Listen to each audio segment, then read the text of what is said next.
Hey, t'as raté SmackDown cette semaine? T'inquiète, je suis Laure. Et moi c'est Aurélie, et on te récap ça sur Inside Story. Alors n'hésite pas à t'abonner et à partager. Côté match, les moteurs City Machine Guns ont affronté Pretty Deadly, et si ces derniers pensaient pouvoir compter sur l'aide des champions DIY, ils les enverront un peu balader, leur suggérant de gérer leurs affaires par eux-mêmes. Du coup, Pretty Deadly se sont retrouvés à la merci de MCMG, qui les ont éclatés. Chelsea Green et Piper Niven ont quant à elles affronté Michin et Bifab. Et bon, évidemment, quand les forces sont équivalentes, le duo Green-Niven n'a pas fait long feu. Michin va placer son hit defeat sur la championne suivi du tombé victorieux. Elle négociera du coup une nouvelle opportunité au titre, ce que Nick Aldis lui accordera. Tiffany Stratton est venue nous rappeler que le Royal Rumble arrive et que 30 meufs vont se battre pour potentiellement l'affronter. Non, sans rire. Rhea Ripley la rejoint, salue Tiffy avant de lancer une pique à Nia Jax qui fait son entrée. Et bref, on a un défilé de catcheuses qui vont annoncer leur participation. Bianca Belair, Naomi, Liv Morgan, Raquel Rodriguez. Et bon, vous vous doutez de la suite, ça se fout sur la gueule. Du coup, ça part sur un 6-woman tag team match entre Jax, Morgan et le Ray d'un côté,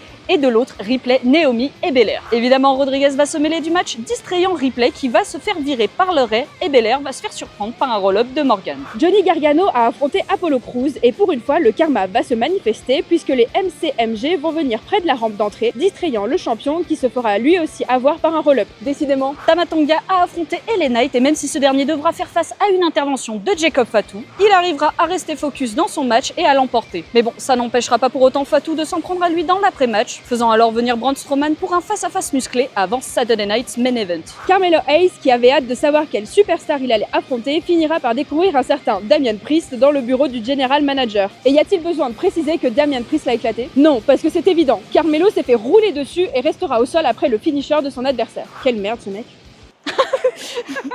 C'est gratuit, désolé Carmelo, je ne t'aime pas. Et dans le main event, Kevin Owens, qui avait été interrompu par Jimmy Uso un peu plus tôt dans la soirée, a voulu régler ses comptes dans le ring. On savait qu'il n'aurait aucune chance et ça n'a pas manqué. Owens a terminé le match avec sa powerbomb et un tombé victorieux. Il voudra dans l'après-match lui faire un pile driver, mais Cody Rhodes va débarquer, déclenchant une énième baston. Comme d'hab quoi. Côté promo, Cody Rhodes a fait une promo pour faire monter la sauce pour son match face à Kevin Owens. Le Miz a appris qu'il est à présent à SmackDown comme les Wyatt Six, ce qui ne l'enchante pas. Carmelo Hayes cherche la merde avec Jimmy en le frappant durant son entrée. Les MCMG affronteront au Royal Rumble DIY pour les titres dans un 2 out 3 Folks match. Et enfin, Shinsuke Nakamura a annoncé qu'il participerait au Royal Rumble. Et voilà, tu as tous les moments importants du show. Retrouve plus de récaps et plus de contenu sur nos différents réseaux. Et à la prochaine.